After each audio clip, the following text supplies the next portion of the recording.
Bonjour les enfants, j'espère que vous allez bien.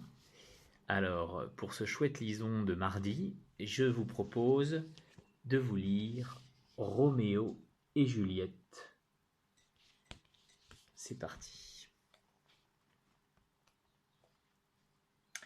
Roméo et Juliette.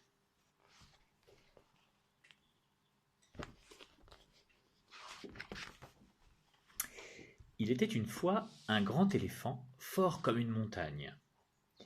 Il répondait au doux nom de Roméo, et il était heureux. Enfin, presque. Il avait juste un petit problème. Un tout petit problème de rien du tout, mais qui l'embêtait beaucoup.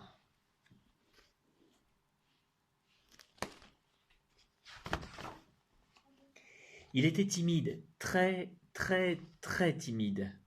Pour un rien, il rougissait. Il s'empourprait de la tête aux pieds. C'était horriblement gênant. Les autres l'appelaient Tomate, et ça le faisait encore plus rougir.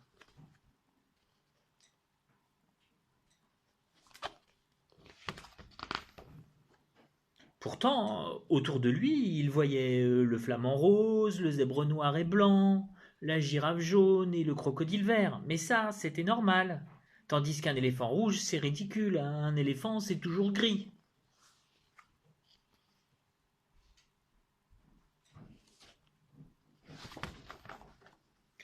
Lorsqu'il allait se désaltérer au grand fleuve, même les poissons se moquaient de lui.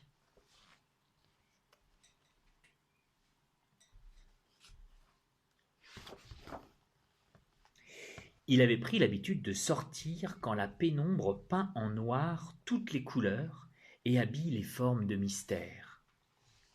Au cours d'une promenade, une petite voix lui caressa doucement les oreilles. Oh, tête en l'air, fais attention où tu poses les pieds. Tu n'es pas tout seul. Moi aussi j'aime bien le calme de la nuit.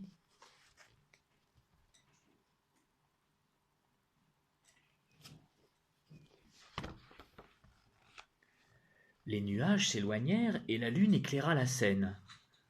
Bonjour, je m'appelle Juliette, et toi? Moi, c'est Roméo, mais tout le monde m'appelle Tomate parce que je rougis sans arrêt. Roméo, c'est un très beau nom, et le rouge, c'est ma couleur préférée. Tu es charmant comme ça. Roméo était ravi. On ne lui avait jamais parlé ainsi. Il se sentait léger comme une plume. La vie était belle. Emmène-moi voir l'océan, dit Juliette. Avec tes grandes jambes, ça ne doit pas être très loin.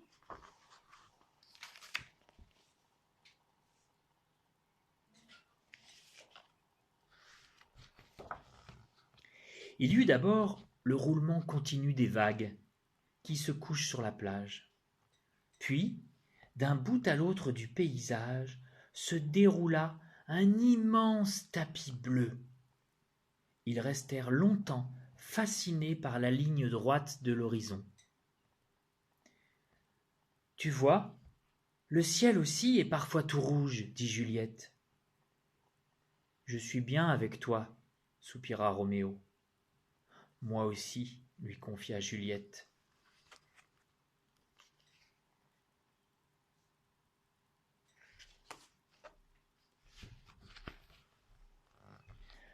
Roméo était impatient de retrouver les siens pour raconter son nouveau bonheur.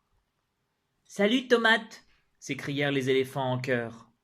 Roméo se mit à rougir, rougir, rougir.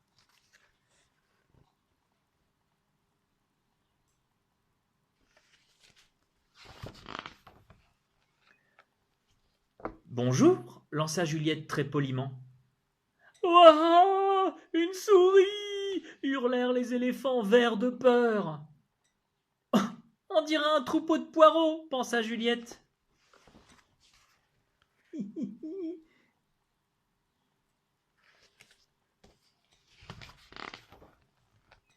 Elle pouffa de rire, entraînant Roméo. Finalement, ils partirent tous d'un grand éclat de rire, qui résonna loin dans la plaine, jusqu'au-dessus des collines. Regardez tous ces éléphants qui rigolent.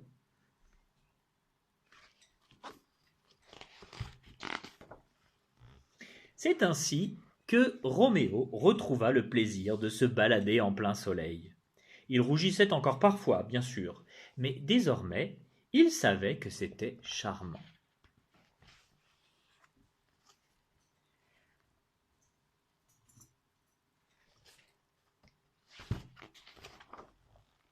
Juliette et Roméo firent encore de nombreuses balades au clair de lune. Ils ne se quittaient plus parce qu'ils étaient bien ensemble, tout simplement.